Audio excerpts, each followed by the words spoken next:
Guardians of the Galaxy Volume 3 is here. After James Gunn was fired by Disney, a chain reaction caused the filmmaker to turn to DC and ended up getting offered the job of DC Studios head honcho alongside producer Peter Safran. But before we see a Gunn-led DC universe for the foreseeable future, it's time for one last MCU hit in the conclusion to the spacefaring ragtag bunch he is synonymous with. Delayed by 3 whole years in the end, Guardians Volume 3 is a movie that fans have waited for with as much anticipation and patience as any of the eventized Avengers team-ups.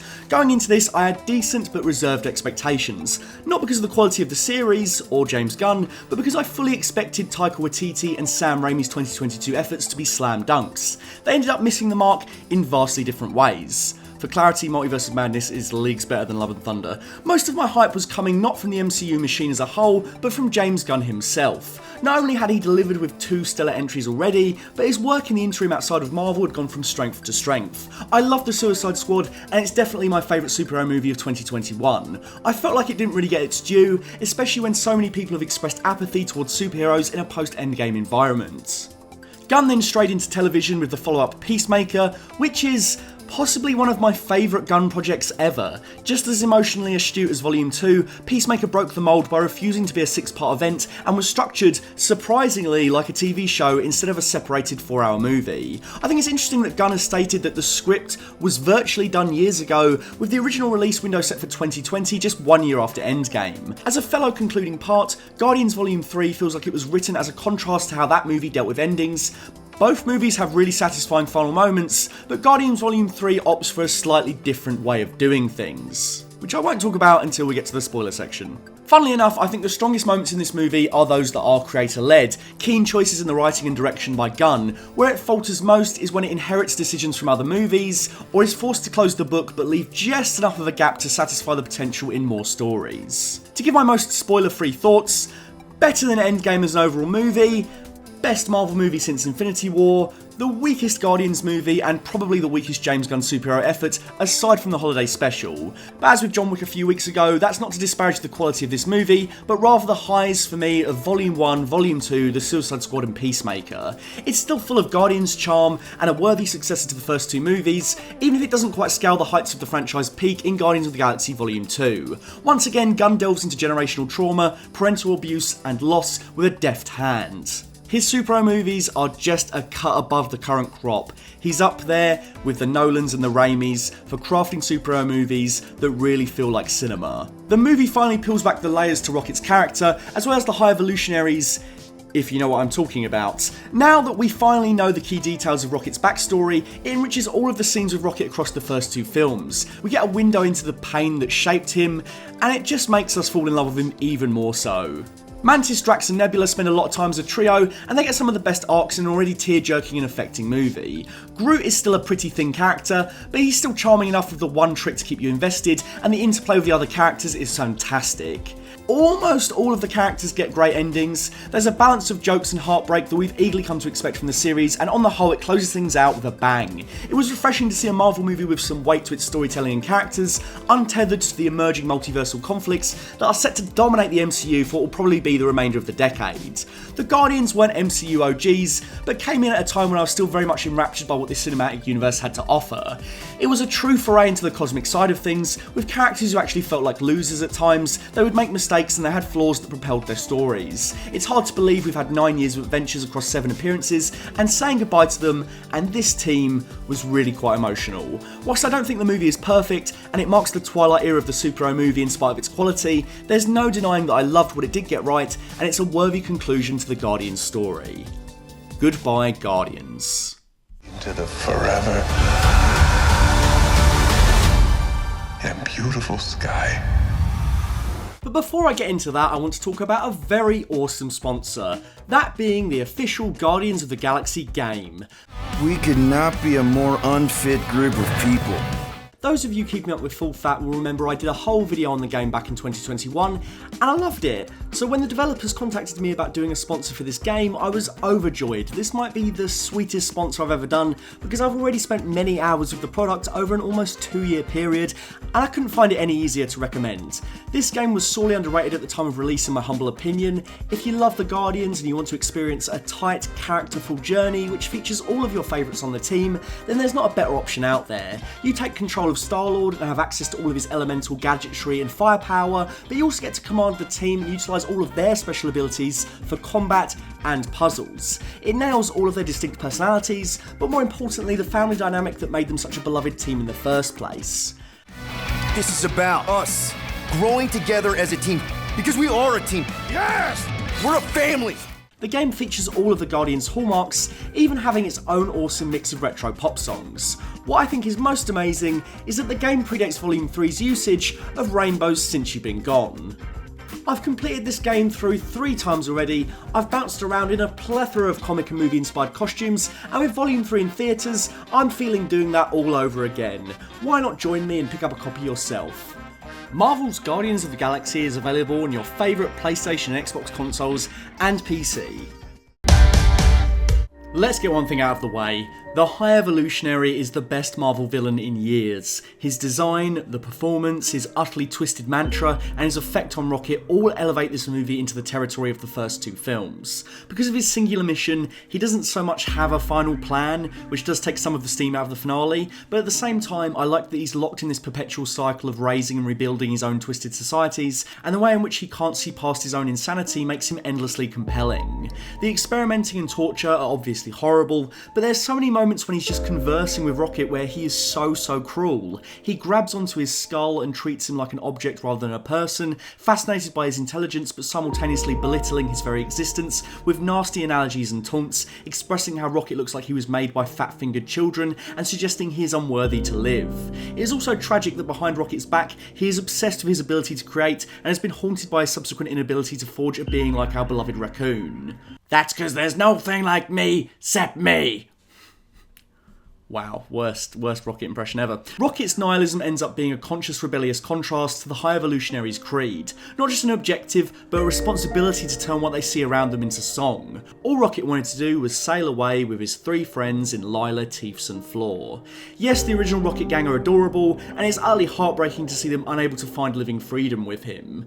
The flashbacks and the ultimate face-off between Rocket and Robocop are easily the best parts of the movie. Funny that these were beats conceived by Gunn years ago, whereas the weakest parts like Gamora's story are the result of an increasingly convoluted franchise machine. I also like that Purple Nurple is one of the stubbornest and stupidest villains in MCU history. He's staggeringly short-sighted and can't see the painfully obvious, in that his mission will never succeed. He will never be able to make the perfect people or the perfect society. His cold detachment places him right there with Ego. 2 Guardians villains that are notable for being so alone right to the very end of their lives. They are perfect Guardians villains, a contrast to their found family. It was immensely satisfying to see Rocket immediately pay for Lila's death in blood, eviscerating the High Evolutionary's face in a surprisingly dark scene. Although later, he doesn't give in to killing his creator, he totally pulls a Batman Begins on him. I'm not going to kill you, but that doesn't mean I have to save you.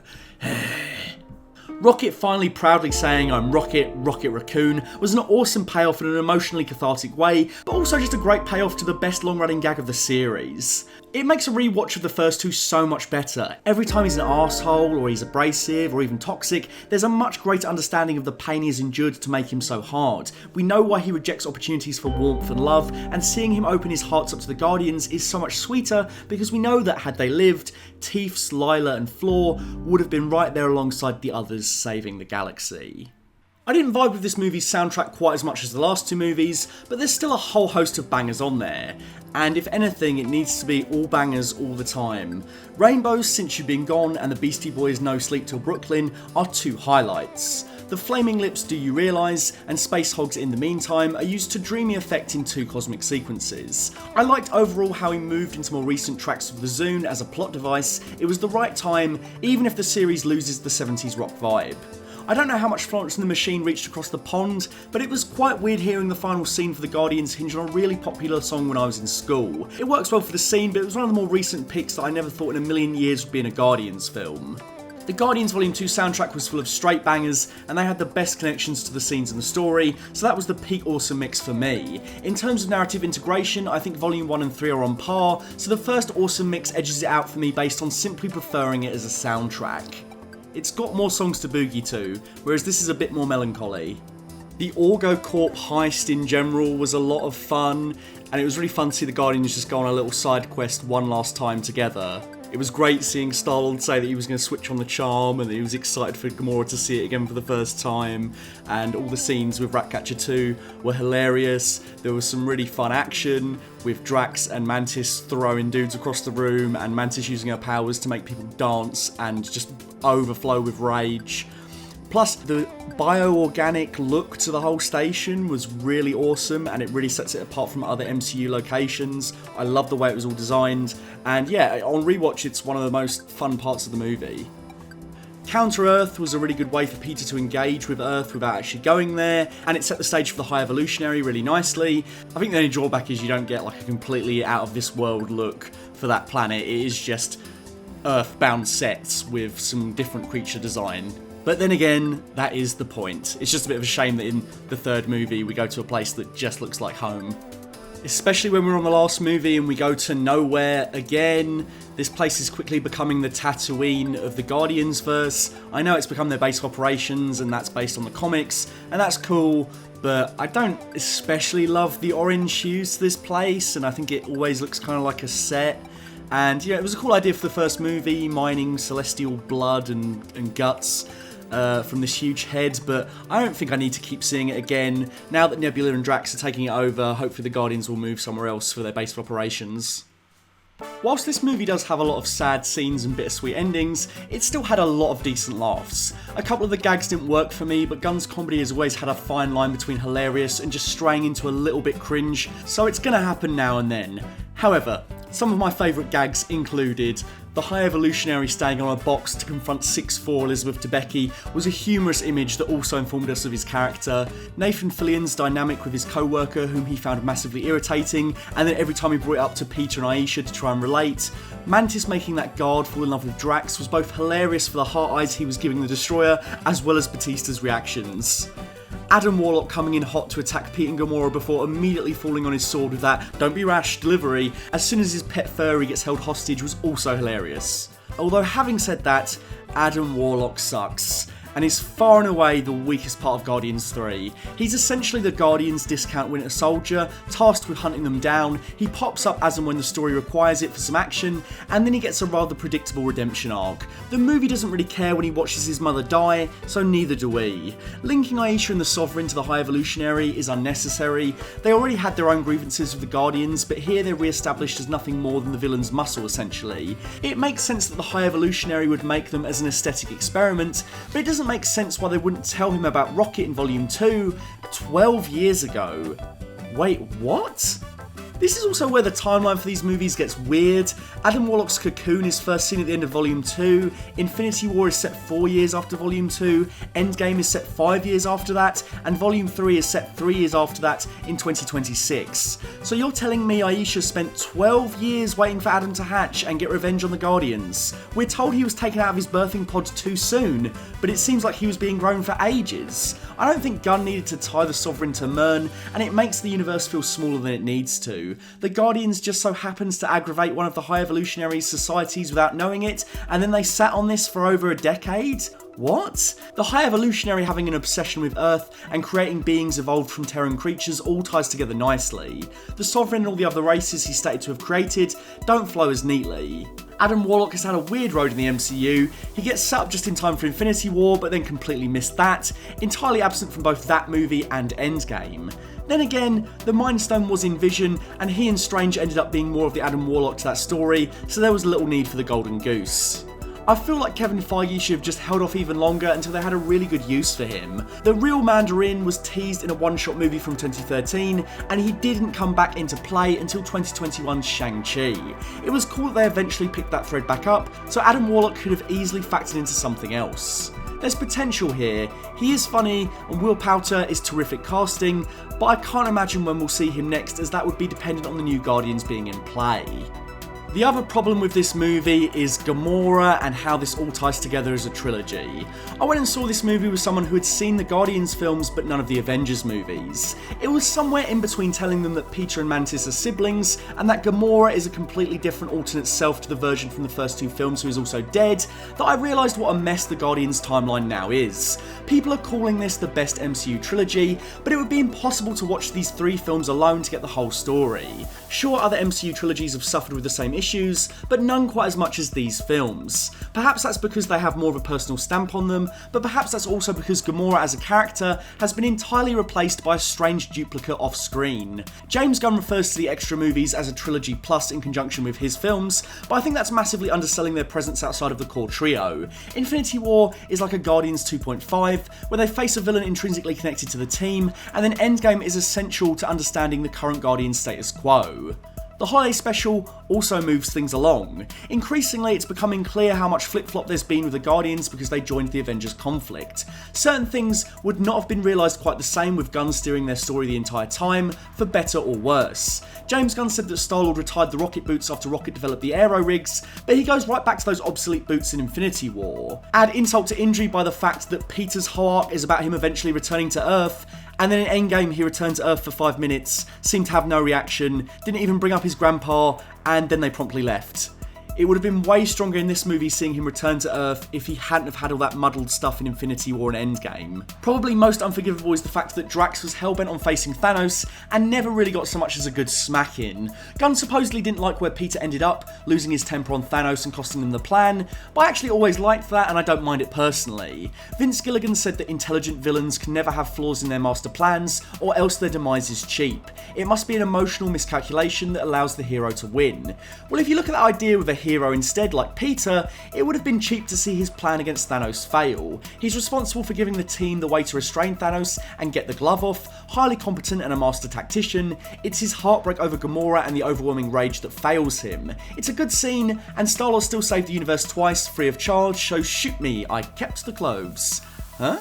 Gamora's story is so affected by the Avengers interquels that it pretty much destroys her arc in this trilogy. In many ways, Infinity War fits in nicely with the other Guardians films. We focus on a single Guardian's trauma at the hands of an abusive parent. We see this firsthand with them as children, and we see them face these torments in the present. Thanos was such a big part of the Guardians movies, not least because he appeared in one, but because he was Gamora and Nebula's tormentor in the same way the High Evolutionary was for Rocket. Now there is something to be said for the way in which both Gamora and Black Widow kind of bizarrely both get fridged. It was a strange choice to have both of the only female characters from the original respective teams die in the exact same manner to push the story forward. However, Gamora's tests in Infinity War are really compelling, and I love the way the movie explores her relationship to Thanos. It's really sad and affecting that she breaks down in tears at the thought of murdering her father in spite of all the pain he has put her through, showing how much control he has exerted on her and her sister over the years. The admission that Thanos does love her by his own distorted perception of the world, only to follow that up with premeditated murder, was really quite sad.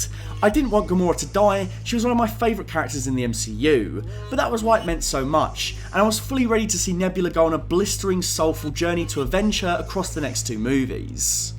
Christopher Marcus and Stephen McFeely have said that they brought 2014 Gamora to the present to give Gunn all the characters he originally had to start Volume 3. Whether or not there was communication on if he needed Gamora after her death is unclear, but we know that Gunn considered killing Gamora in Volume 2 before he was talked out of it and went with Yondu instead. So the idea of Gamora being a fallen Guardian in Infinity War doesn't seem like it would have been as much of a spanner in the works for Gunn as it would seem. All the big deaths in Infinity War were ultimately undone, from Loki to Vision to Gamora. No one was resurrected in the typical fashion, but each one meant that Infinity War was a perfect comic book adaptation because nobody stays dead. That's a big contrast with Gunn's work in the MCU, as plenty of integral characters have perished and never been seen again, to the benefit of their arcs and the larger story. The closest resurrection is Groot, but that's only because people were expecting the character to regenerate in the same manner as the comics. The first Groot and his son have been defined as quite different personalities. So I do wonder if Gunn would have kept Gamora's death as it was, rather than bothering to have new, not quite Gamora in her place for Volume 3. There's a nice little arc with Peter about learning to swim, to not be dependent on others for your happiness, and to instead ensure that you can be comfortable and content with your own company. But that would have been left intact without Gamora in the movie. Seeing Gamora's final moments, laughing with the other Ravagers, as much as it's a happy moment for that variant, it is incredibly bittersweet for fans of the original Gamora. We saw her die, only to be teased with a new Gamora, only to come back to knowing that Gamora did truly die in 2018. But also she didn't. But also she did. Marvel wants to have it both ways. This Gamora really reminds me of Ripley in Alien Resurrection. Ripley is not really Ripley. She's a clone of Ripley with some xenomorph abilities. The real Ripley dies in the third movie. Even though both movies go to great lengths to explain that these variants are not the same characters you know, they try to have their cake and eat it by constantly reminding us of those previous iterations. In both instances, it doesn't really work for me. And one minor nitpick before we conclude. Look, I get it. Star-Lord doesn't have his gadgets in this movie to emphasise that he's a good leader, he relies on the others and their abilities. That's cool. That's good writing. Whilst it's a shame for the satisfying aesthetics that we don't get to see that Blue Guardian's outfit complete with a helmet, I can deal with it. It makes no sense in a universe with villains as batshit insane and powerful as they are not to wear the nanotech jetpack or nanotech rocket boots, or rocket boots at all times, especially when you're an ordinary human, but whatever, I get it, and Star-Lord is still a badass without all the gear.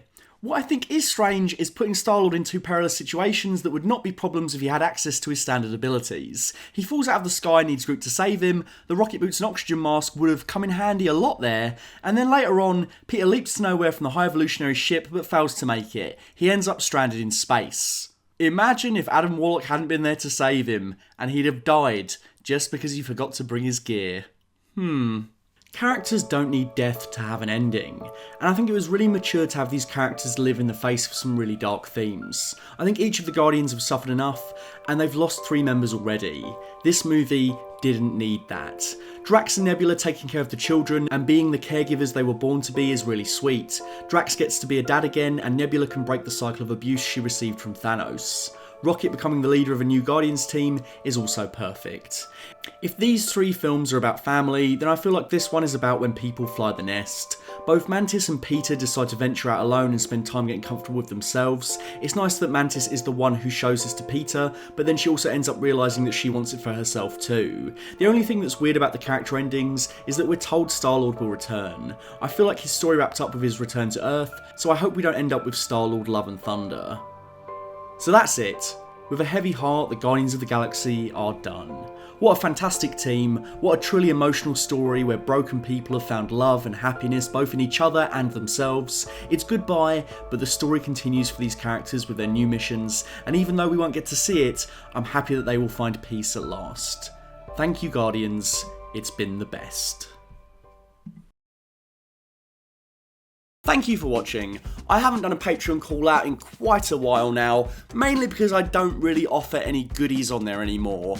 Want the goodies? Welcome to the goodie room. I'm very grateful to everyone who's donated or donates to this very day, and you help the channel even at times when the views aren't especially great. If you like what I do at Full Fat, you're a long time viewer and you would like to see me continuing this, then I would really appreciate it if you considered joining any of the Patreon tiers. Contributing to the Patreon helps to keep the lights on at Full Fat HQ, aka my bedroom, and the more patrons I have, the easier it is for me to do more niche topics, less sponsored videos, and generally, honestly, make better videos, because sometimes when the views are on a dip, it is hard to get stuck in like usual, you know, it is just pretty disheartening.